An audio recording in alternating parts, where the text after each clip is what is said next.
He thinks Hitler may have been right. He talks about preparing for civil war. Now he hopes to establish a whites-only community right here in Tennessee. Eric Orwell has already made headlines with the whites-only community he's now building in Arkansas.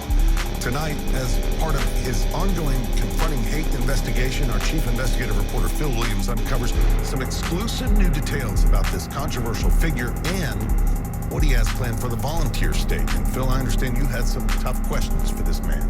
That's right. I had questions about his plans for that whites-only community, questions about his views on Adolf Hitler and the Holocaust, questions about his ties to the white nationalist Patriot Front and his talk of civil war, as well as questions about his upcoming appearance at a white nationalist conference right here in Middle Tennessee. No Nazis! No KKK! No fascists! USA! We were there last year as anti-fascist protesters raised their voices in opposition to the annual gathering of white nationalists at Montgomery Bell State Park. The American Renaissance Conference is scheduled to return to the park in mid-November. We have a community for white Americans who value their European ancestry. Among the speakers is a far-right figure who's recently made headlines around the globe with his plan to create a whites-only community in northeastern Arkansas.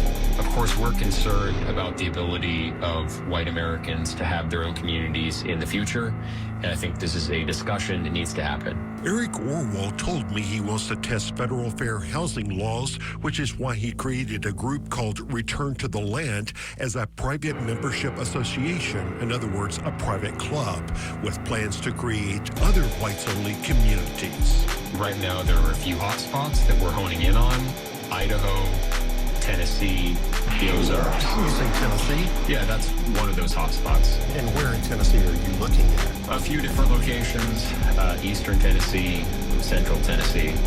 So I'm not going to give away specific zip codes or anything. His website shows a map that includes the eastern part of Middle Tennessee and East Tennessee that make up Appalachia, which would include Jackson County, where Christian nationalists are also hoping to establish their own community, giving some of the same reasons Orwell gives for choosing the region. But Appalachia in general has a lot of founding stock Americans who are very rooted to the land here, you know?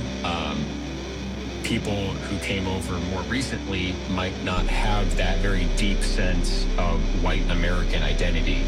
We have to look for ways where we can securely have our own territory that is actually ours. Presenting himself as a thoughtful person, Eric Orwell chooses his words carefully when describing his personal